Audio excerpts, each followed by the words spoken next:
What's up, sports fans? This is Sports Beat, the final show of the semester, and we are going out with a bang.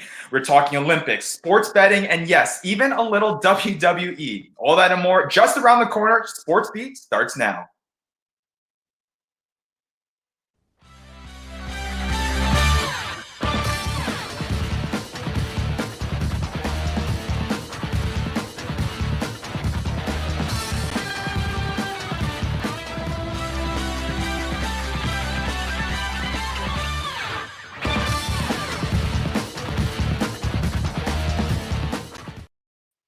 Welcome in, everybody. Thank you for tuning into the final episode of Sports Beat, where we bring you all that's going on in the wide world of sports, from the latest in Hofstra athletics to professional competitions. We have it all. And tonight, like I promised, we got a jam-packed and exciting show to wrap up the semester. We're talking Olympics, professional wrestling, yes, I said professional wrestling, sports betting, and much more. To discuss that with me, our analysts will be coming on to bring in the heat, as they usually do. We also got interviews with Canadian International Rugby Sevens player Andrew Coe, Vinny Santarelli of William Hill Sportsbook, and WWE writer's assistant Gio Anatelli.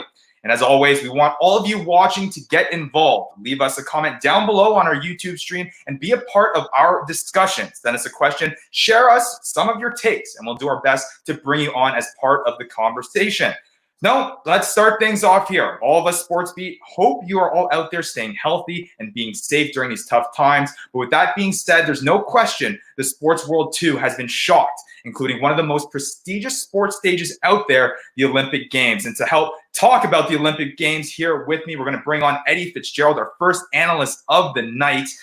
Eddie, pretty incredible, man. The most prestigious games out there, the ones that we probably look most forward to every 4 years, the Summer Olympic Games got canceled, got postponed after the whole coronavirus situation. What was your initial reaction when you heard that the games would be postponed until 2021? Well, I was just disappointed. Everybody loves the Olympics. I don't think there's a single person, excuse me, who likes sports and doesn't love the Olympics. Like, there's just so much to watch. Everybody has their own little niche. For instance, in the Winter Olympics, I'm a big curling guy. I love watching curling. It is awesome. And everybody wants the 100-meter dash and see who the fastest man alive is. And when you get that taken away from you, I think that's I think everybody started to realize that this is going to go on longer than we thought. And I think that was my initial reaction once I saw the Olympics getting canceled, that this pandemic is going to go a lot longer than we thought. And there's no doubt, I mean, you mentioned it, there's the small niche sports that we kind of get to experience every 4 years that we don't usually watch all the time. I mean, you talk about curling. I can't say, maybe me as a Canadian watches a little bit more curling than the usual person. However, I can't say that we're watching curling on a daily. You mentioned the 100-meter dash. It's something that fascinates me about seeing who is the fastest man or woman on the planet, just something that really intrigues the viewers and intrigues people. But for those athletes, Eddie, can you even imagine or even fathom what they're going through? They train for 4 years for this big moment, and now to get that all shut down. I mean, it did get postponed, luckily. I mean, it is the first time that it got moved or got affected on a problem outside of, let's say, a war, because that did affect the games a long time ago, 3 times before. But as an athlete, you don't expect this. I mean, it rarely ever happens, and now it gets pushed back. What could they be going through? Well, I think there are two schools of thought. There are the people who are ready to put themselves on the map, those younger athletes who are ready to go out and make a name for themselves and be able to show their skills on the world stage. You know, theoretically, if this happened in 2016, we don't get the Fab Five. We don't get Simone Biles. We don't get these amazing storylines. And furthermore, if this had happened in 2016 in terms of American Olympic athletes, you know, you don't get to see some of these older players. You don't get to see, Landon Donovan or some of these older Ryan Lochte athletes being able to get their last chance, because realistically, your athletic window starts to shore up, and every 4 years, that means that bodies start to deteriorate, skills don't go as well as you want, and younger people start to take those ranks on the Olympic team. So for the older people now, they might have gotten their last shot. And if they aren't able to compete, or they get injured, or God forbid that they get affected by this coronavirus, this impacts everything that they've worked for, and it all just gets taken away from them. And it's pretty incredible. I mean, you mentioned it, and it's, I guess, something that kind of you forget to think about. The stories that come out of these Olympic Games are always incredible ones. And for it to get pushed back another year, I guess we'll just have to wait for those. But I mean, you mentioned the 2016 moments. There was a big 2018 moment that was big for me when the North Korean and South Korean teams came out together under one flag, and both played on that ice hockey team there in Pyeongchang in South Korea. So yeah, there's a lot of moments there that are born from these Olympic Games that I guess we'll just have to wait for another year. And yeah, these athletes are absolutely devastated. It's hard to fathom what they could be going through. But let's kind of go through the progression of how this kind of began, because for a long time, I mean, I was questioning it, but for a long time, the Japanese and International Olympic Committees were pretty adamant that these games were going to continue and that they were going to happen this summer, regardless of the situation. But obviously, the coronavirus pandemic escalated, got a lot worse than a lot of people anticipated. They ended up postponing the games finally. But I mean, what was your feeling? What was your sense as they continued to say that these games were going to happen? Did you have that sense that the final decision was going to be no, that it can't happen at all? Well, I think that they knew that it couldn't happen, but at the same time, you can't say that early into a pandemic that it won't happen, because this is a huge revenue stream for Japan. If Japan comes out and the IOC comes out and says, all right, it's over, it's done, that means that Japan just lost a ton of expected income to pay for the infrastructure that they had, the Olympic Village, all the arenas, making sure that all the seating and everything is up to code, all the safety standards. That all is still, you're technically still in the red for if you weren't turning a profit already. That means that hotels have to get rebooked. That means that, you know, athletes have to reschedule. And when you're working through all these different things, it just creates a whole bit of a mess, really. And I think that that's where Japan sort of fell into the fact that they couldn't cancel right away because they knew the economic impact that they would have. And one thing I do want to bring up before we sort of shift topics is that in 2016, the Russian doping scandal would be 4 years. They would have not been able to participate in this Olympic Games. Now that it is pushed back, they will participate. So that is another storyline to keep on the lookout if Russia picks up a couple more gold medals. Yeah, it definitely throws a little wrench in the whole mix because, like you mentioned, I mean, these athletes were not supposed to compete in these upcoming games, but with the extra year for them to have that extra year of eligibility, to get clean to then compete again. I mean, who knows at the situation? It was such a big scandal. It's incredible. Everything surrounding these Olympic Games and the postponement, the shockwaves that it has, not only within the sports world, but beyond the sports world as well, is massive. And as we continue to talk about the Olympics, it's time to bring on our first guest of the evening. That's International Canadian Rugby Sevens player Andrew Coe to talk about how he was affected by this whole coronavirus situation. And he was planning to go to Japan this summer and compete in those games. But unfortunately, that was obviously, like we mentioned, postponed. But Andrew, how's it going, man? Long time no talk. Good to see you, my friend. Well, it's good to see you as well. All right, so let's hop right into it. And before we kind of get your initial reaction to the whole situation, let's talk about the progression of how your team, how the Canadian Rugby Sevens team was doing kind of leading up to this whole coronavirus pandemic. Yeah, we were doing pretty well. For those who don't know what Rugby Sevens is, we compete on a series similar to Formula One, where there's 10 tournaments around the world, and at every tournament you get ranked on how well you do, and you get points for that. And at the end of the 10 tournaments, whoever has the most amount of points wins the entire series. And we were 6 tournaments in, and every tournament we got better as a team, and it accumulated in a 3rd place bronze medal win in Vancouver, and that was the week before everything got shut down. So the very week before this whole pandemic really escalated, we were a bronze medal team. So it's unfortunate that we couldn't finish the season, but we were definitely improving as the year went on. Now, you mentioned a week before everything shut down, and everything sort of started to shut down once word got around that Rudy Gobert, the Utah Jazz, tested positive, and then boom, the NBA shuts down, boom, the NHL shuts down, boom, the MLB shuts down. Everything gets pushed back. And then Japan, as we mentioned earlier, and the IOC was sort of adamant that they could maybe have the Olympic Games still if everything, persisted. There was enough testing, there was enough research. What was your thoughts about everything getting shut down, and were you starting to speculate that your 2020 Japan run was going to be in jeopardy?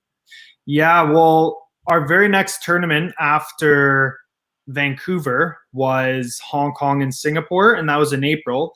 And they announced that they were going to suspend that until the fall. So that kind of gave us some idea of what we were going into. And then the next two tournaments were in June in Europe, and then those got suspended. And as soon as those got suspended, I think the Olympics start late July. That's only about 4 weeks off from our tournament that got suspended. So once that happened, we knew that, if we can't train properly, then there's no way that the Olympics are going to go on in July.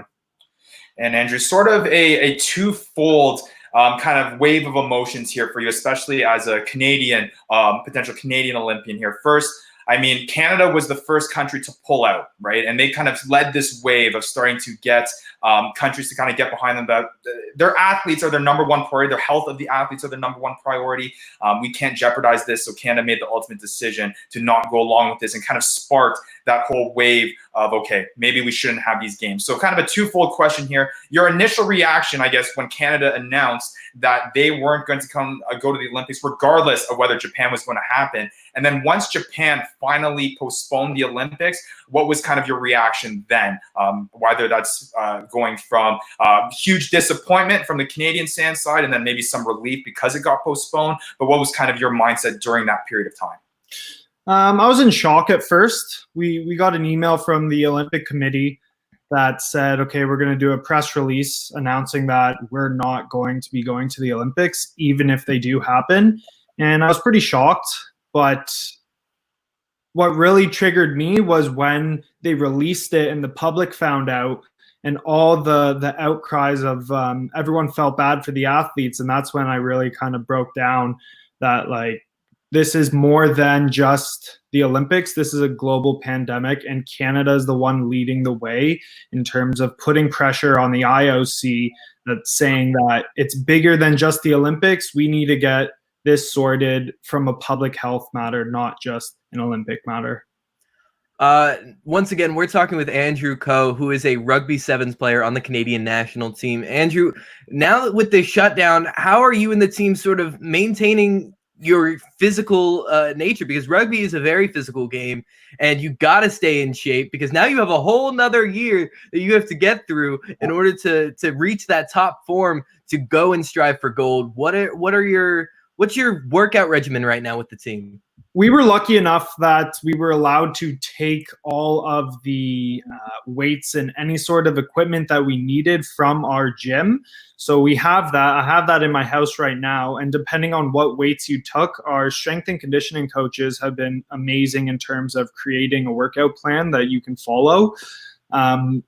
And then in terms of physical fitness, speed, conditioning, we just go for runs. It's pretty easy to do. What's really going to hurt us in the long run is skills and playing with other people, because we're not allowed to see each other, right? So as soon as that happens and we start going through, practicing together, that's when the real training kind of starts. But right now, it's just physical fitness. There's no sort of game side of it right now. And now, last question here, Andrew. It's hard for us as sports fans who really don't go through the gridiron of, making it to the Olympics or going through the professional sports world. But if you have advice, and to kind of put everything into perspective, if you have advice for maybe other athletes going through the same situation, whether that's an Olympic athlete or just an athlete trying to get through these tough times, I mean, you experiencing it firsthand, what would you tell those people?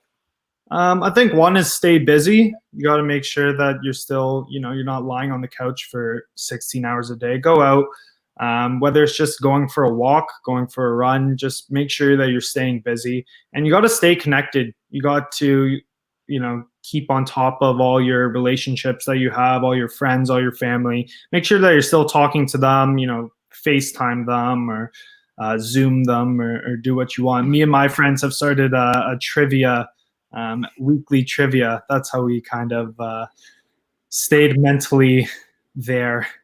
Yeah, pretty tough time. Well, that is Andrew Coe, international Canadian Rugby Sevens player, playing to go to the Olympics. You'll have to wait one more year, but it will happen. Yeah. You're going to get there. But it's always great to speak to you. Thank you for giving the insight and appreciate your time. Anytime. Thanks for having me. It's been fun. Thanks, Andrew. Thank you. All right, so that was Andrew Coe. Man, I couldn't even imagine going through that whole situation where you're planning and working out and getting ready for these games that are literally just a few months away. I mean, he said it. They were on a high point in their season where they had their best finish in Vancouver, finishing third in that circuit. And then for it to just get all shut down so quickly when you're on that first step, man, I don't even know how to explain it to words. It's tough, Ryan. I mean, these people train like no other. And then, also coming up later this year, it was supposed to be in Switzerland, and Lausanne was the Winter Youth Olympics. That's the next step for getting people to 2022. And now that is also planning on being postponed. So now you're looking at, not only this affecting the Summer Olympics, but further down the line, you've got in 2022 over in Beijing, the Winter Olympics coming, and that just becomes a whole nother issue. Yeah, definitely not the only Olympic Games, or not the only sports competition that got affected, but definitely one of the more significant ones. 2021, it's going to be weird. It's going to be weird having the Olympics on an odd year in 2021, but I think at the time we'll definitely appreciate it that even more. But Eddie, thank you for your time. Appreciate it. You always bring the good stuff, and we'll bring you on a little bit later to talk what else is going around in the sports world. Thanks, man. All right, so now it is time to shift over to what I teased about earlier, and that is professional wrestling. It's not something we talk about often, but the WWE is continuing play through these tough times. And hey, maybe it's one of those things that is going to get our sports craving going and allow us to at least satisfied somewhat as we look for sports to watch, as I bring on Lou Akimano and Luis Grasso to talk about that with me. Guys, like I said, WWE is not something that we talk about often, yet it is one of the only sports that is going on right now. It's pretty incredible because for me, I can't say that I'm an avid WWE fan. I know both of you guys are WWE heads. I was mentioning how, talking to you guys earlier about, I hadn't watched the WWE, I think, since I was a kid when it was David Batista and the Rey Mysterio days, but that's long past me. But for you guys, to see the WWE continue during these tough times, is it easier for the WWE to kind of keep on going because it's a little bit of more of a controlled nature? They have only a handful of athletes that are participating. They can hold it at one singular venue, unlike maybe other sports like basketball, hockey, football, baseball. What is your thoughts on that? Definitely, Ryan. It's definitely easier for the WWE to continue, and that's why they've been really the only sports entertainment outlet that's still going right now. You look at other teams, like you said, the NBA, MLB, there's so many teams and they're constantly traveling, including internationally. We saw, Boston, the Red Sox versus the Yankees in London last year, and they were going to continue to do that this year. So, they're constantly traveling and they're playing against all different teams with all different players where you don't know where they've been. Isolated in that one building, they're running all their pay-per-views and shows from there. So they're doing the best they can. And so far it's been working. Yeah, Lewis hit all the talking points right there about that. The fact that, with professional sports, you're traveling every day. You're traveling from one side of the coast to the other within just a couple of hours, realistically. And the fact that the WWE, they're brainiacs, I have to say. Like, what they're doing is just genius. The fact that they're taking their facility in Orlando, still having one of the biggest events of the year, WrestleMania. And like I said, it was just too big to have it in one night. They split it into two, and they kept the storylines going. And the fact that this is what makes WWE sports entertainment so interesting. It really just these storylines that they create, you can't have that stop and then expect them to bring that back later. And the fact that they kept going is just fantastic.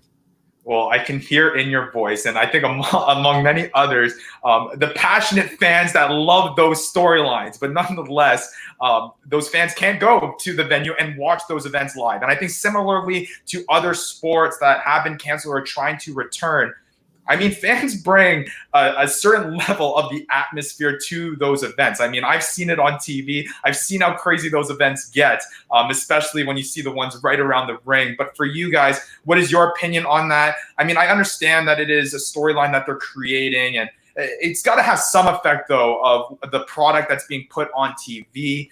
What are your thoughts about there not being any fans at these events?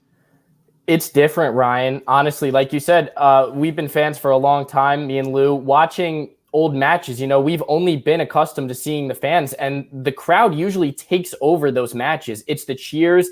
It's the chants that drive, you know, it's the WWE universe, them that are the driving electric force for the wrestlers while they're in the ring. The wrestlers feed off that, the emotion.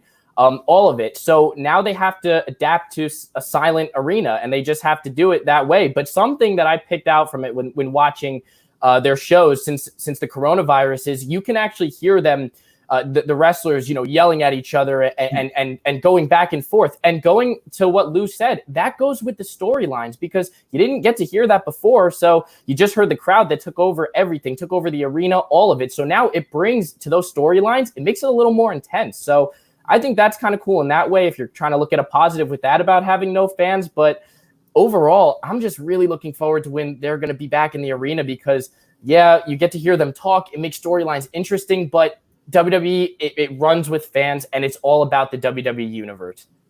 Yeah, I agree with Lewis. It's all about the WWE universe. Well, without them, in my opinion, there is no WWE. The fact that these are the most electrifying fans in sports entertainment, the fact that you hear them yelling in the arena, chanting, or whatever they may be chanting, it's John Cena all the way to Randy Orton, from the yays, the boos, the you sucks, all that is just part of this fantastic storyline that this program has, and seeing it now, it's a little awkward without fans, and I miss it.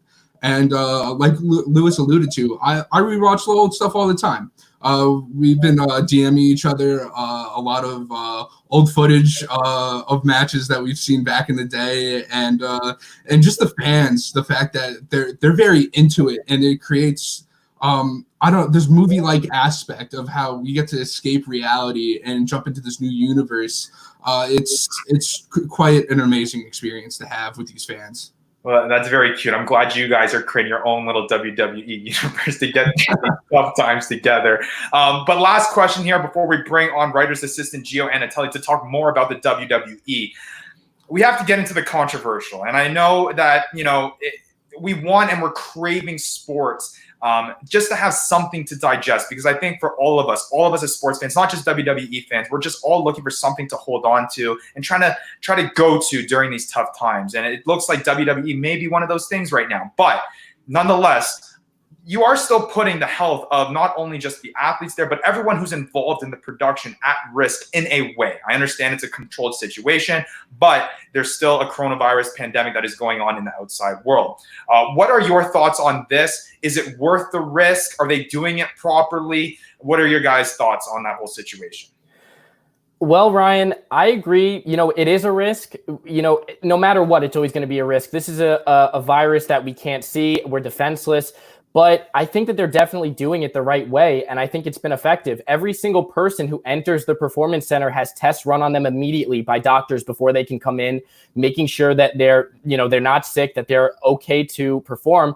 And if they're not, then they're fine with that. They'll just, you know, put on a different match. It's not all about the matches anymore. It's really about the safety and just trying to put this on. But luckily, they haven't had too much trouble with that so far. But with these precautions, the wrestlers seem to be okay with continuing, and there's only a few shows per week that they're doing. They're not doing their live shows every day, traveling around the world anymore. It's only a few shows. And for, you know, superstars who don't want to do it, they have the option. You can't deny them. For example, Roman Reigns, he's a star, multi-time world champion, and he has battled leukemia 2 times in his life, has, you know, battled against it, and he's come out healthy. And now he stepped down. He was supposed to be in the main event of WrestleMania. He stepped down. He's probably going to win the Universal title, but for health reasons, he had to take himself and his family. He had to put them first, and the WWE accepts that. So I think they're definitely doing this in an effective way. But if superstars don't want to be involved in it, then I'm sure that they would make it easy on them. Yeah, Lewis is absolutely right. These are the most fearless athletes known to man, in my opinion. They, just don't put their body out on the line. But, now obviously it's their health and the fact that they, with this virus, no one knows anything about it, particularly, it's invisible. We hear new stuff about it every day. The fact that the McMahons are taking precautionary actions day in and day out and making sure that there is a show, it just shows how much they care and how much they care about their fans as well. The athletes also speak a lot of value to the fans as well during this time, and it gives a lot of people this outlet that they care. And it's really interesting. They could have shut all this down and not have just done any shows, anything for that matter. They could have canceled the biggest event of the year. Honestly, they could have just pulled the plug. But let's bring on someone who knows a little bit more information than us. Hofstra alum, writer's assistant at the WWE, Gio Anatelli. Hey guys, how are you? Gio, how is everything, my guy? It's been a long time. How are you doing in this crazy time during this pandemic? Yeah, I've been good. I mean, as good can be.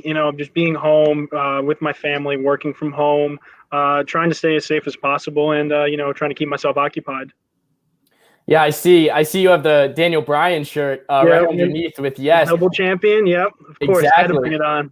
Exactly. So you're staying occupied, still repping your wrestling gear. But as a writer's assistant in the WWE, when you're actually there, what exactly is your role and responsibilities when putting on live events? So my role as a writer's assistant, I do a lot. I would say I do a lot of different things on like a lower level, but like a lot of it's taking notes within meetings. So our creative meetings, from as low as being within our team to as high as top exec meetings, figuring out the show, getting it all planned out, and kind of reading you guys my resume here. But basically, it's just I'm helping out whenever I can, and at shows live, doing working with travel and making sure that everyone's there. Working with props and making sure we have all the props for our in-ring segments. So like a moment of bliss, that set, the chairs and everything, I have to make sure that, everything is there, where it goes, things like that, printing out the scripts, getting it to people, just helping out, whatever basically they ask me to do, I'll do it pretty much. Gio, you work a lot behind the scenes, but also you've been in front of the camera in WWE. The fact that I've seen it, I loved it, the fans loved it. Now, with the hiatus of this coronavirus, what's the determining factor of WWE continuing to have their live events without the fans? So it's basically trying to bring like happiness and hope to people watching at home. Sports has stopped. There's no baseball. We were about to get into the NBA playoffs and the NHL playoffs. Baseball was just kicking back up. Everything just shut down. And, wrestling is that one outlet that people could go to, that they could watch and, be happy watching and bring a little bit of joy in this, rough times that everyone's in right now. So that was the main factor. Obviously, safety was the biggest thing, and making sure everyone was safe. And all these precautions were made and are being made and are continuously happening. So number one is safety. Number two is bringing, the joy and the happiness back to the fans that, can't be there, but we're going to bring you joy on your TV screens. Well, like you said, WWE is one of the only sports entertainment still going. Other sports can't continue, but that's only because the WWE has been able to adapt. So I want to ask you, how quickly did the WWE and the rest of, did you and the rest of the WWE company have to adapt to the outbreak of COVID-19 to continue to put on your events? Well, it was pretty quickly, honestly. Once everything started to happen and the ball started rolling with everything going on around us, we kind of, like I said, got the ball rolling, and just right away, no fans. We started at the Performance Center, just seeing how things can go. I was at the first show where we did no fans at all, and it went really smooth. It was kind of like that trial run for what you see now, and seeing if we could possibly do it. And we didn't even have our full equipment there because we didn't really know the extent of everything that was going on. This was back at probably like right before the quote unquote quarantine, about 8-9 weeks ago, middle of March, and we didn't really know the full effect. So we were just like, okay, let's see how this could work. And then once, things started to happen and it, everything started going on, we had to, adapt and fully start going there. So then we moved all of our equipment down there, and now it's all state of the art down there. And we were very lucky to have this performance center to be out of, because it's really been a savior, I would say, because we can't go into the arenas, we can't travel, and that's the one spot that's our home pretty much. Gio, you already alluded to this. You guys have the practice facility over in Orlando. Mm-hmm. You guys had the trial run and it went smooth, but only a few weeks after that, you guys had the biggest event of the year, and that's WrestleMania. Yep. Now, you guys, had it for 2 days instead of one night. Mm-hmm. Now, you guys would have thousands and thousands of fans for that whole weekend. Yeah. What was it like just moving from one location to another and not having those fans for the biggest event in WWE sports history? I mean, honestly, it sucks. I have to be frank, because I was working there for WrestleMania 35, and hearing that huge pop when Kofi won the WWE Championship, hearing that was just absolutely incredible, and being inside the stadium was one of the coolest moments ever. Even on the kickoff show, the fans were going crazy for some of those matches that you might not expect to be super exciting. So obviously the fans being there add a whole different dynamic to it and liven up the show, especially WrestleMania. It's the biggest night of the year. It's the grandest stage of them all.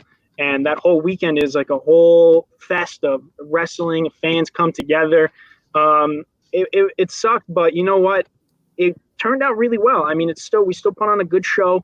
I thought the wrestlers came, and everyone did 110%. And, we put on the best show possible for what we were given. And I thought, even though there were no fans, it was still one of a very good WrestleMania. It was. I watched it myself, and honestly, it was flawless. Honestly, without the fans, I know it was hard to do, and the fact that you guys put on the show that everyone wanted, it lived up to the hype, in my opinion. Yeah, it adds a different. Some of these wrestlers, they started out wrestling in front of maybe 3, 4, 5 people, and that's kind of what the people surrounding the inside the arena or practice or facility are. It's a couple camera guys and a couple props guys standing around, and that's it. And they're used to that, and they brought the hype. The best wrestlers could bring the hype whether there's no fans or 100,000 fans. It doesn't matter. They're going to bring it each and every single night. Absolutely. But like you said, the WrestleMania weekend itself, with the fans, everything, I mean, they put on so many things, including the Hall of Fame ceremony, which is an annual thing. And it's something that, as a fan, I know I always looked forward to, because you see some of the best superstars being inducted into the Hall of Fame. Sure. It's right before WrestleMania. So it's just really exciting. So I want to ask you, since this ceremony was canceled this year, do we expect to see the class of 2020 inducted next year? And a follow-up, out of the superstars that would be inducted between Batista, Hollywood Hulk Hogan, JBL, the Bella Twins, who's your favorite? So I would assume we're probably going to end up having a ceremony for them. We have to. I mean, it's the only right thing to do. I don't know if it'll be next year for 2021 and combine the two classes, or we'll have it at a different setting, but I'm sure there's going to be a ceremony. I sure hope so. I want to see these guys get inducted, men and women. And out of those group, I'm too young to appreciate NWO for its fullest. I love them, but I'm too young for it. So I have to go Batista. I grew up watching him. I grew up watching The Animal. And he is one of my favorite wrestlers. He just brings it, and he just brings that intensity. And it's just awesome watching him from his career, from when he started to just recently last year at WrestleMania when he wrestled Triple H. Gio, I just wanted to thank you so much for coming on tonight and giving us a little bit more, a deeper insight into the state of the WWE. Yeah, of course. Thank you guys so much. I really appreciate it. I love the work that you guys are doing. Sports Beat's great. I wish I did it in college, but you know what? You guys are doing a great job here, and always a pleasure. Thank you, Gio. Thank you. Thanks. All right, guys. That was Hofstra alum, writer's assistant of the WWE, Gio Anatelli. Well, guys, I mean, so much to nitpick from. It's always good to get the insight kind of behind the scenes of how it all works out, especially during these tough times. But I think the thing that kind of resonated with me was the fact that, I mean, these wrestlers, when they were first starting out, wrestled with only 3 people in the stands. And it was kind of similar to a conversation we had last week and last episode about when these professional athletes in whatever sport you may choose, whether it's MLB, NHL, NFL, when they were growing up, I mean, there were their parents in the stands, and that's about it. So it kind of brings it down to this, nature. It's raw nature of the sports form. But before I let you guys go, this is a pressing question that I needed to ask because you guys are such big fans. And hey, maybe I'll throw myself in the mix as well. If Lou Akimano and Luis Grasso were to go head to head and let's say a no DQ match to the death, who's winning it? You know what? There's different stipulations to every match. I'm a powerhouse. I think I could put him through a table. I could beat him in a tables match. So that's a DQ. I could beat him in anything. Pull out anything. The tables, the ladders. You know what, Lou? It's on. The confidence. I love it. All right, hey man, pay-per-views this Sunday. We'll have our little match as well, I guess. Let's go. I'm ready to put the Dukes up. There we go. You heard it here first. Lou versus Lou. It's a pay-per-view event that writes itself. We got to get on that. It's going to be a money-making show. But guys, thank you so much for joining me and talking about the WWE. We'll be bringing you on very shortly here to talk what's happening outside and more in the sports world. But for now, thank you so much. Thank you. All right, and it is now time to shift over to one of the biggest industries in the entire sports world that may not be known by everyone, but it's surely getting traction, and that is the sports betting landscape. And it's one of the biggest industries that were in the sports world leading up to this pandemic, but it was also one of the biggest industries that were affected by this pandemic. And to talk about that with me, I'm going to bring on David Lazar to talk about the sports betting world. It's definitely an interesting one. It's something that has a lot of money in it as well. But it's tough to kind of put into words how they're kind of fathoming this. David, thank you so much for joining me. Thank you for having me. Not sure if we can top Lou versus Lou, but we will give it our best shot. All right, so let's do that. And let's hop right in and talk about the sports betting world, because it's tough to imagine a sports betting world that does not have live sports. It's unprecedented. It's something that we didn't see or haven't seen or haven't experienced before. And I'm sure the sports betting world hasn't experienced it before. I mean, the way they're reacting is almost a reflection of how unprepared they were for this situation. But for you, just to start off, how is the sports betting industry reacting to the world without sports?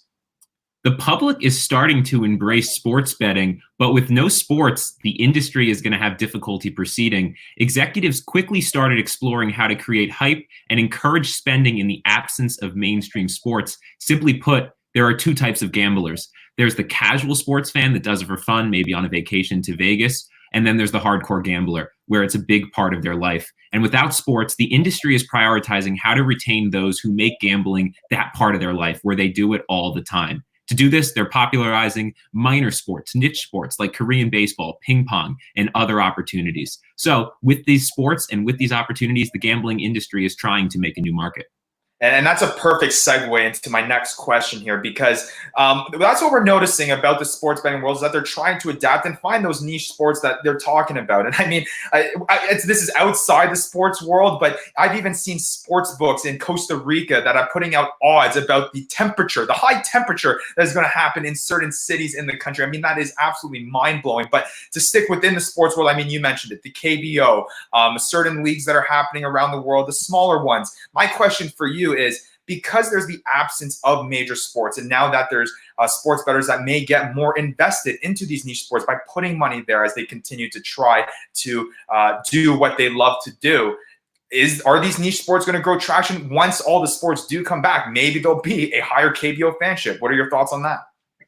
I think there's a chance these sports grow. Let's take the XFL, for example. One dagger in the sports industry right now is there's no sports, but the XFL did a great job of trying to stay relevant for as long as possible, and their loss was huge because the XFL was one of the only sports to make sports betting a priority. They made it into their game, whether it was their in-person interviews where they were on the sidelines and the gambling culture around the sport. You had that as a huge part. So I think that sports leagues, if they embrace the sports gambling culture and make it a big part of what they do, you could have an opportunity for these sports to retain popularity. But again, there are two types of markets that you can target. And I think if the sports gambling world focuses on these little niche sports and really embraces the culture around it, you do have a chance to retain popularity. But it will be tough when these sports come back like baseball, hockey, and basketball, just because they're so popular already. Right. And let's shift over before we bring on Vincent Santorelli of William Hill Sportsbook. I got one more question here for you, David, about kind of the professional sports when that does return. And, it's tough. I mean, there's a lot of strategy, a lot of analytics that goes into sports betting when you're trying to weigh the odds and trying to figure out what may be your best picks. This is something unprecedented that we've never seen before. I mean, we talked about it last week, the shift it's going to have on even just the potential teams that are going to have a shot at winning a championship, whether that's the NHL, NBA, NFL. I mean, there's this extended period of time where athletes can come back that were maybe experiencing injury at the time when the shutdown happened. How does a sports bettor, how does the sports book put this all together and kind of strategize moving forward if sports is to return, if let's say the NHL season is to come back and you have to make a bet on who the Stanley Cup championship is going to be? That's a good question, Ryan. In sports, we love trends. You see it in football, where the Tampa Bay Buccaneers are doing really well. Is it because they're the best team? Who knows? Or is it because the hype surrounding the team? You saw it with the Cleveland Browns last year in football. You see it all the time, where people latch onto trends, and I could see that happening in the NHL. The odds could favor teams that are getting players back from injury or had the momentum before they went into the break. People love the winning team. They love the team with the momentum. So you could see the teams like the Bruins, the Lightning, those that are at the top of the NHL, you could have them doing better in the sports books. However, if I were to give advice, I would say maybe take the teams that are a little more under the radar. They're resting up. They're getting players back, because you're going to have these popular teams that everyone wants to put money behind. But what you don't realize is everyone is on an even playing field. You have everyone coming back, everyone not having their legs, everyone not skating as well as they usually do. It's going to be more even of a series, especially with no home ice advantage. So all in all, there will be favored towards the Bruins, the Lightning, those teams that are at the top. However, it's those teams at the bottom that could make a run. So that was a great conversation about the state of sports gambling. And now we have a very special guest for you. Joining me live is affiliate marketing expert at William Hill, Vinny Santorelli. Thank you so much for joining me today. How are you, David? Thanks for having me. Of course, I'm doing great today. So let's get right into it. What does your job at William Hill include? Well, a lot of things at the current moment. I oversee the affiliate partnership program, part of the performance marketing team. But I'm also helping out with our media planning. As you may have seen in the news just a few months ago, we announced a major partnership with CBS Sports, where we will be the official sports betting partner of CBS Sports. They'll be exclusively displaying our odds and such. And there's a lot of planning that's been going on during this, what we're calling a hiatus period without sports. And a lot of that has to do with activating our CBS partnership. Besides that partnership, what makes William Hill special? Well, a lot of it is ingrained in our history. You know, we are 84 years old. We are the only sports book to survive world wars. So we'll certainly survive this pandemic as well. But, you know, William Hill is an actual person. He was taking bets back in 1926. And, you know, we're today still having and holding his traditions true. What's your favorite part about your job? On the affiliate marketing side, it is the global aspect of it. I can have, you know, FaceTime calls or what we use a platform called Blue Jeans in lieu of Zoom. I can have a call with somebody in Australia, and then 5 minutes later, another one in South Africa, and then one in London right after that. So I really love having contact points all over the globe. And on the other side of the spectrum, what are some challenges that you experience? Well, a lot of it has to do with the time differences. We want to make sure that our partners are getting information as quickly as we can get it to them in real time so that they can write their own content. It's a little bit more difficult when you have people on all corners of the globe. We have to kind of find meeting times that are good for everybody and that work around everybody's schedule. So that's really just a common challenge that we've had. You know, in terms of like bringing on new markets and stuff, it's everything that we do has to run through the New Jersey Department of Gaming Enforcement for our digital sports book for the app. It is it's not extremely difficult, but it is extremely regulated. So everything that we do has to be passed through the legal system before we can actually put it on an app and bring it to our customers. And in your past, what was it like working with the marketing partnership team at Madison Square Garden? Oh, that was probably the coolest experience of my life. We were servicing some of the most globally recognizable brands, from Pepsi to Lexus to Squarespace, Budweiser, Bud Light, everybody, anybody that was a major partner of the Madison Square Garden company. I was essentially helping activate their partnerships. And it was really cool to be in contact with these people, understand their thought processes, their marketing strategies, and then really tying back to MSG and all the properties that we owned. How can we help them best activate and optimize their dollars with us? In this industry, one of the important things is being well-rounded, both as a person and a professional. And with you specifically, how have your skills with graphic design helped you in your career?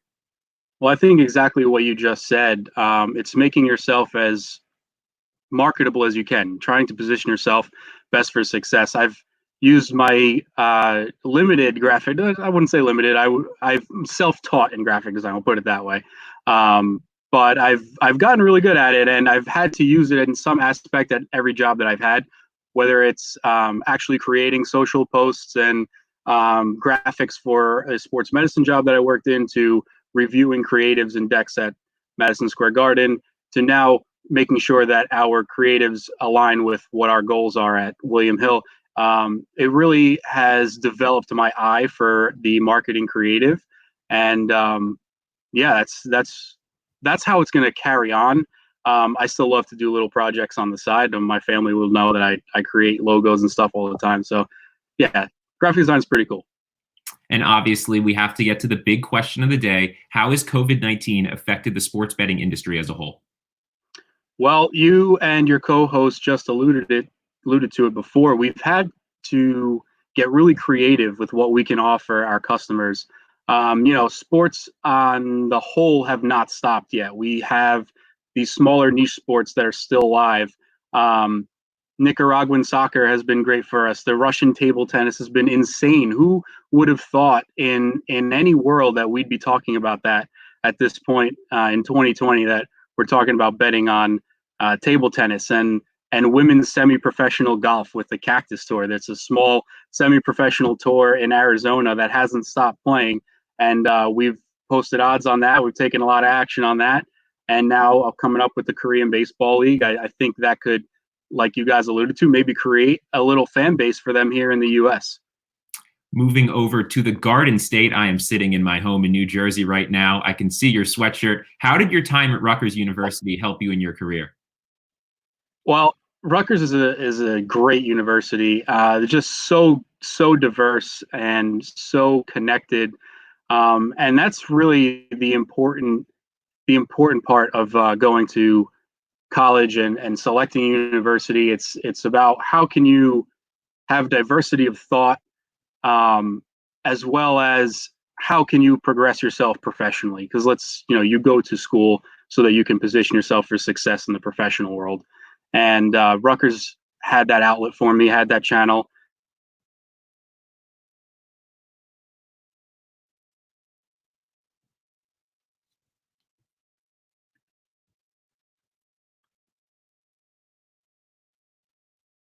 Looks like that was a great interview with Vinny Santorelli. I can finish his thoughts for him. I love Rutgers. I love our New Jersey pride. It is a big part of our community, and I am sure that it really helped him in his career get to where he was. He did so many fantastic things, and as he discussed, there truly was a lot of things going on in the sports betting world, where you had the Cactus League, you had golfing, you had ping pong, things that, like a lot of people didn't expect. 2020 is a crazy year. And in sports betting, that stays the same. My biggest takeaway from that interview was just all the great things he did in his career, all the great things he does to better himself professionally and as a person. And I really learned a lot. I think my biggest takeaway is I got to go start watching some Russian table tennis. Maybe there's some money to be made there. Maybe I need to go find this sport, figure out a way to watch it, get a stream growing, because I think I'm going to become the #1 Russian table tennis fan out there. But David, always bring in the good stuff. Appreciate talking sports betting with you. It seems like, it's an industry that's got hit hard, but they're definitely trying to get through the tough times, just like all of us are trying to get through the tough times here. But David, thank you so much. We'll have you on in just a bit to talk more about what's going on in the sports world. And now it is time to shift over about what's happening outside of the sports that we've talked about. I mean, over the past couple of weeks, we've talked about what's going on in the college landscape. We've talked about what's going on in the professional world and the major four sports that happen in North America. There's a lot of other stuff going on, like we mentioned throughout this show.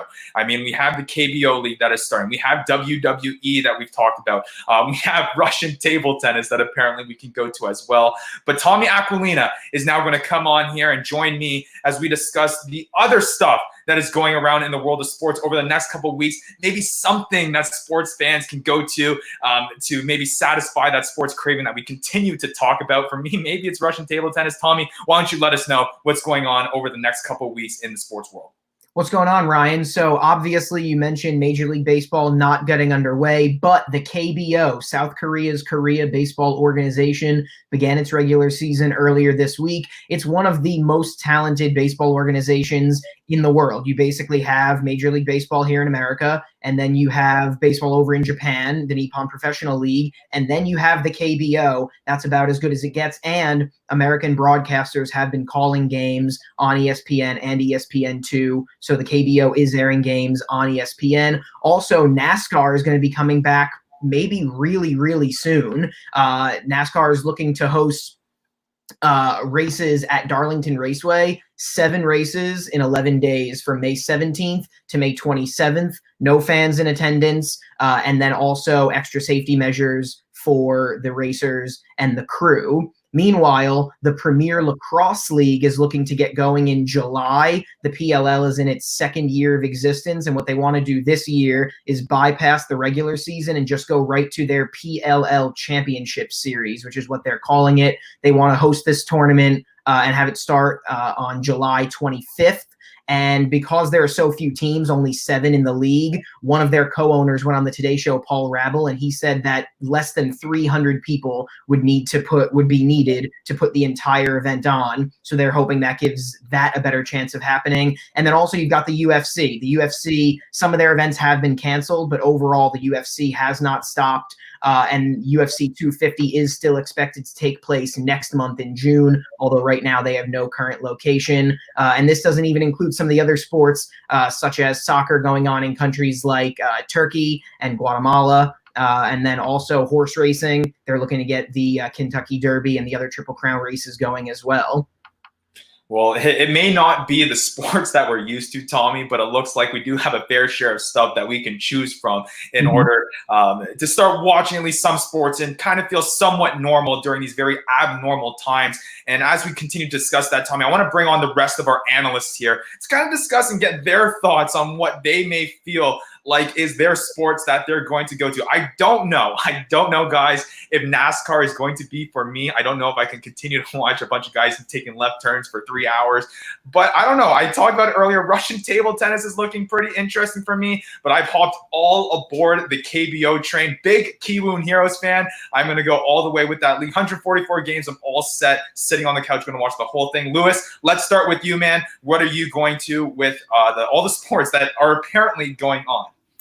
Well, Ryan, you know I'm a baseball head. I'm gonna go with you and say the KBO because they're doing it now. It's like 2 a.m. I'll stay up. I'll watch it. I don't care. I love baseball, and that's what I'm going to be tuning into. Absolutely. I think one of the most underrated aspects has been the esports community. And one of the greatest things that I've seen on Twitch so far is Blake Snell, DK Metcalf, and Royce O'Neal all in a trios for Call of Duty Warzone. Watching Blake Snell win the Gulag 1v1, impressive. It is awesome. And I love esports. I love video games. So getting to watch some of the athletes just play games that I play, unreal, unprecedented. I'm going to go with Eddie on that one. If you know me, I'm a very big 2K junkie. The 2K League just debuted yesterday for their season. And honestly, I've seen these guys play before, and I don't know what they're doing with the sticks. I think you guys should probably hand that to me. There is only one right answer here. That is hockey highlights. We're going to go with a blast to the past. None of these live sports are doing it for me. The only thing that will do it is hockey highlights. They're all over TV, and that is what I've been doing to keep myself busy. Of course, David. David goes with the straight answer. He's still watching hockey. He loves it to death. Tommy, lastly for you, man, you gave us all the sports. What are you going to be watching out of everything you brought us? I'm going to be watching the KBO, and I've hopped all aboard the NC Dinos train. Let's go Dinos, baby. There we go. Dinos, Kiwoom Heroes. We'll see who comes out on top. But Lou and Eddie, I that sounded like a challenge to me on the stick. So Lou, I think I'm gonna have to take you on 2K. Send me over your username. We'll get back to Eddie. Warzone, bring it on, buddy. Yo, let's get some dubs, Ryan. I don't know what you're talking about. Let's do it, man. Yo, why is everyone coming after my throat this episode? I got a match with Lewis. Ryan wants to play 2K. Great way to send you off. Oh man. We'll get it all set up, guys. But honestly, great to have you as well. That's going to wrap up our sports talk portion of this show. But before we go, I mentioned it at the top. This is our last show of the semester. And it also means that it's also the last show for some of our graduating seniors. So let's hear some of the parting words from some of those seniors. And Lou, you're one of those seniors, man. Let's hear what you have to say as you move on to the next stage of your career. Yeah, this is crazy. The fact that Mother's Day, I'm going to start by saying this off because she means the world to me. Mother's Day is right around the corner. So I just want to start by thanking my mom. If it wasn't for her constant encouragement and for always believing in me, I wouldn't even be at Hofstra if it wasn't for her.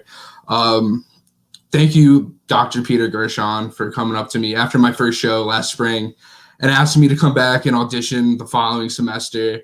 If anyone does remember my first show, I was a last-minute substitution, if you will, and it was my very first performance at Hofstra University for anything. It definitely wasn't my best, but to be honest, I'm glad it happened because it made me want to be better. I've grown so much from it. I had the opportunity to be doing the live view, the very first person to do the live view for Hofstra men's basketball for Sports Beat, alongside a spectacular crew who worked so hard to make sure it was perfect. Without any of you guys, the crew, none of these shows would have been possible for the Heat Network. Shout out and a big thank you to the producers on the show, Marissa Santorelli and Emily. You guys have just been putting out content when you guys honestly, with this whole outbreak, could have stopped. And if it wasn't for the help of David Henney, that mastermind, I wouldn't be talking about what I love so much on this program. To my other mentor, I know he's watching, Glenn Long Island Petritis. I learned so much from you during my internship at MSG and at the Long Island Nets about the industry and life in general. I owe this man a great gratitude of my success. Also, a big thank you to my brothers in Phi Delta Theta for their constant support. I know we had Gio on here. He was an alumni of Phi Delta Theta. I saw Matt Ben-Marito's comment. He's an alumni. And a couple guys who feel like brothers to me, Dante Amio. The fact that, if it wasn't for him, this journey in high school, and not a lot of people know this, but I've been best friends with him since second grade, and we decided to go to college together. Tommy Aquilina, Gunna man, I love you. Those long nights of just talking and reviewing film. Robbie, the editor, my guy from Morristown, New Jersey. The fact that he always constantly pushed me to get better. To my little brother Mike in my fraternity. My guy Lewis, who apparently I'm going to have a nice wrestling match with him this Sunday right after Money in the Bank. Thank you guys for constantly believing in me, even when I didn't believe in myself. Thank you for everybody watching and enjoying the ride with us. This has really been an amazing experience and definitely one I'll remember forever. I got a lot of emotions right now. I think I'm going to cry soon, but thank you so much for everything. So I'm going to throw it off over to Ryan, another senior who deserves a little bit of spotlight right now for his senior send-off. Ryan, take it away. Thanks, Lou, man, and thank you to you as well. I mean, you've done so great. To see you improve over this time has been truly remarkable to watch. But I think you put it perfectly. Crazy. I mean, I cannot believe that the time has come where we're slowly approaching the end, especially at my time at Hofstra after a really quick 2 years that have flown by. And when we start to go, and as I start to experience this last couple of weeks, it's hard not to reflect on all the opportunities this university and the Lawrence Herbert School of Communication have opened up to me. I mean, I came from Toronto up north, not knowing about Hofstra. I wasn't pursuing a journalism career, and then coming down here for them to give me all the opportunities available to me to really grow as a journalist and as a broadcaster has been truly incredible, and one that I'll forever be grateful for. And I mean, one of those great opportunities that it brought me to was allowing me to host and talk sports, one of my greatest passions on this great show, Sports Beat. I mean, becoming a sportscaster has been a big dream of mine for a very long time, and this show allowed me to get, I think, one step closer to achieving that dream, teaching me a tremendous amount as I move on to the next stage in my career. But it's not only everything that I learned during this time, but it's also all the amazing, I cannot stress that enough, people that I've met along the way as well. I mean, I'll start off, I can't thank enough all of the relentless hard work that this entire Sports Beat team, both the ones you see on camera and the ones you see behind the scenes, that they put into every single show to make it possible, especially during these tough times. I mean, this is unprecedented times that we've talked about, and for them to have the perseverance and the drive to make this all happen, it's truly inspirational. It's pretty incredible. And I need to thank Dr. Peter Gershon. Thank you for everything you do for this show and other Heat Network productions that I've been a part of. I mean, your helpful advice after every show, after everything that I've done, will be carried with me throughout my career. And you have no doubt been a big part of my growth as a broadcaster, that I'll truly make sure to carry on for the rest as I continue to pursue this dream. To all the talent, I mean, you guys that I've worked with day in and day out, those meetings that we have discussing what we're going to talk about on the show. I mean, for you guys here, David, Lou, Lewis, Eddie, Tommy, and many others, you guys made it an absolute blast to come in and do this show every week.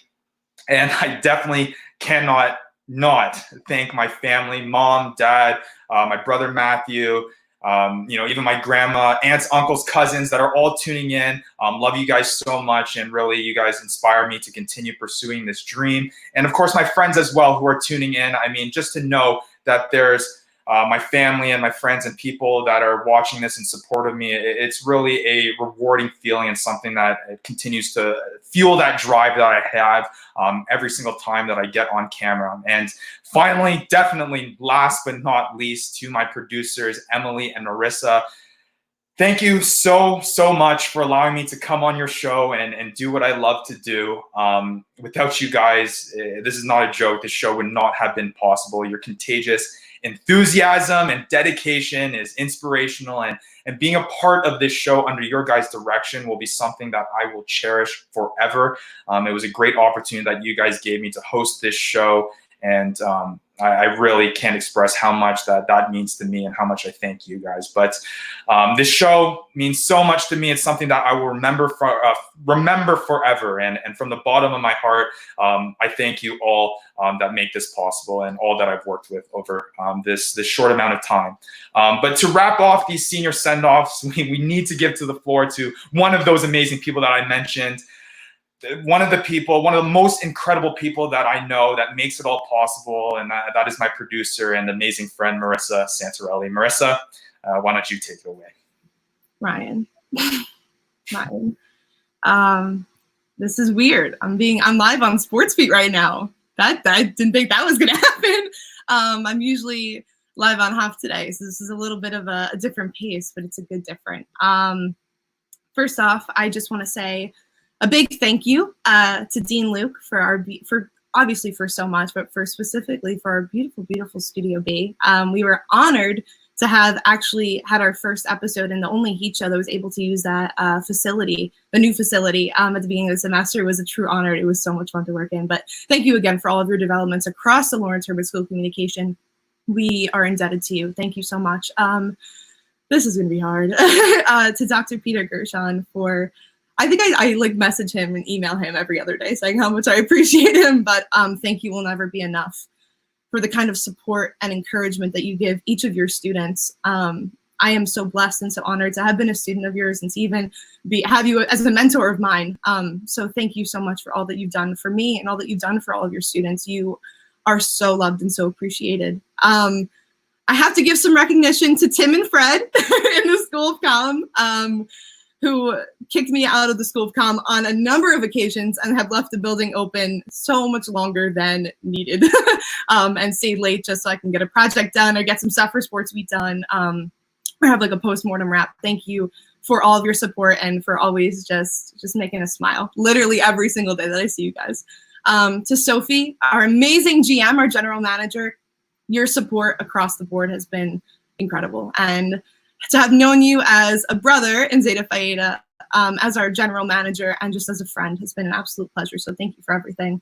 I have Emily on FaceTime crying right now. But to all of my friends and family, thank you for your constant love and support. You guys constantly lift me up, and I am so grateful to have you all in my corner. Not many people have had the kind of support and love that I have, so thank you so much for that. And finally, to some people who've made this experience as invaluable as it has been, to my incredible talent, our hosts, our panelists, our week ahead and week in review kids that we had actually live in Studio B. Thank you for making this last year or so just so much fun. You have each been incredible to work with, and it has been a pleasure to watch each of you grow. To our Heat crew, this show literally is not possible without each and every one of you. You're each a moving gear in the machine that is SportsBeat, and you know what I'm talking about. And we are just so grateful to have worked with each and every one of you. To the heart and soul of this show, Ben Kessler, Joe Ritter, and Liz Gutierrez, you three have been so incredible to work with. Your drive and your dedication to our show and to just creating some awesome content is just so admirable. And I'm so lucky to have worked with each of you, even though Joe drives me absolutely crazy. I feel like I'm missing someone. I'm just kidding. Emily, I could not forget my partner in crime, my literal better half, and my co-producer, Emily Bradbury. Emily, working alongside you has been nothing short of an honor. You are driven, you are hardworking, and literally one of the most talented people I know. You are quite literally one of a kind, and I am so excited to see you continue to produce the show and take it to absolutely new heights. Thank you for everything and for supporting me as a brother, as a co-producer, and again, as a friend. I am so blessed to have worked on this incredible show. I've made some of the best memories of college and Heat, and especially in SportsBeat. One more comment before I hop off here, because this isn't my space to be in. Shout out to all the women in sports media for a show that has 2 female producers and a female production manager. I am just so proud to be on this show and to be in this business. And thank you to SportsBeat for being able to give us a platform to show our talents, to show our passion, and to be able to live our dreams on a scale that is just unfathomable every single day. So thank you so much to everyone and to everybody watching. One last little thing. We have a little video that I had no part in. This is Emily and Ben through and through. Putting together a little senior send-off video that we would like all of you to watch. It is on the YouTube page, on the School Communications YouTube page, and on our Facebook page. We posted it directly before the show started at 7. If you guys want to go take a look, our talent have not seen it yet, so they're going to watch it right now. Tune in like literally 2 minutes. Don't go anywhere. We will be right back. I'll take myself out of here.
Man, guys, I don't even know what to say. It's hard to kind of, slowly get to the end of the show knowing that the time is slowly dwindling down. But the amazing people, so many people in there that have, put so much heart, soul, blood, sweat, and tears into this show to make it all possible is truly incredible. And I really can't thank, everyone enough for everything that they do for this show and, allowing us to do, I think, what we all love to do so much, and that is talk sports. Yeah, absolutely, Ryan. The fact that, we all share that common goal, just want to talk sports and be on the camera and just express our thoughts and minds out there in the public and just be a name for ourselves. At the end of the day, this was just a truly amazing platform, and it sucks to say goodbye, but you know what? I'm glad we got to say goodbye. With this whole outbreak happening, I didn't know if we had that chance, but I'm glad it happened like this. Oh man, guys, what are we gonna do? We don't have you guys anymore. Like, it's gonna stink. I mean, like, you guys have taught me so much, and you guys are some of the people that I look up to, like, within our own Lawrence Herbert School, department, and not just Sports Beat, and not just WRHU, Heat Network, whatever. You guys are just genuinely good people, and good people deserve good recognition. And I'm glad that you guys got that. The professionalism in which this was done just blew me away. Being able to transfer onto this online platform and be able to say goodbye to our seniors was something I was scared that we wouldn't be able to do. But having this opportunity is a really big honor that I'm proud to be a part of, and I'm really sad to see our seniors go. However, I will definitely be taking the memories and the lessons that they've shared with me and using it to become a better journalist and a better person. So to our seniors, both on air and in our crew, thank you so much. Exactly. Thank you, Ryan. Thank you, Lou. You guys remember this. You guys took me under your wing at the beginning of the year, my freshman year. We did the audition together for Sports Beat, the three of us. And, for me, coming into Hofstra and not feeling 100% comfortable and everything yet and going out for auditions that first week, you guys, like I said, you took me under your wing and you taught me so much. You guys are great humans. You guys are great people, not just performers, but great human beings. I've loved spending this time with you guys so much, and I'm so glad that I was able to be a part of this, virtual Sports Beat and send you guys off the right way. You guys both know how much you mean to me. At the radio station, Lou, I don't know where I would be without your help. Ryan, I remember when you came into the radio station, I was like, there's one of the good ones. There's someone that I know is going to do well in this business. And I'm happy that I've gotten to know both of you as much as I have. Ryan, I'll never forget hosting that first show over the summer when we were able to do Empire on TV. And Lou, like I said, you and I have just spent a lot of time together inside and out of the radio station. So I love you guys, and I hope I wish nothing but the best for both of you. Well, guys, thank you so much for your Whoa, time. Ryan, wait. We never thanked Marissa. All of us never thanked Marissa here. Come on. You guys had your send-offs, but we never got to thank Marissa. Oh, my God. Keep up doing good things. Holy smokes. Wow. I was not wrapping it up yet. I can't handle it yet. I just want to re-emphasize just Marissa, Emily, everything that you guys done has been truly incredible for all of us, and we're all in the same boat here. And I just want to really emphasize and congratulate all the other seniors that will be graduating alongside myself, Lou, and Marissa, that will be moving on to accomplish, I am sure, and no doubt in my mind, the way that I've seen everyone's work ethic that's part of the Sports Beat show and part of this production move on and do bigger and better things. So congrats to all of you, and I wish my best to all of you as well. So guys, you think it's time to finally wrap this stuff up? It's hard to do, but I think the time has come. That will do it for our final Sports Beat show of the semester. Thank you to all our amazing analysts, Lou, Lewis, Eddie, Tommy, and David. Thank you to all of our special guests, Andrew Coe, Vinny Santorelli, and Gio Anatelli for joining us. Oh boy, and for one last time, I'm your host, Ryan Yee. Thank you, Hofstra sports fans, for tuning in. And until next time, remember to roar with pride. One last time this year. Yo, Lou, tune in. go long, Lou. Go long. Yes! We did it.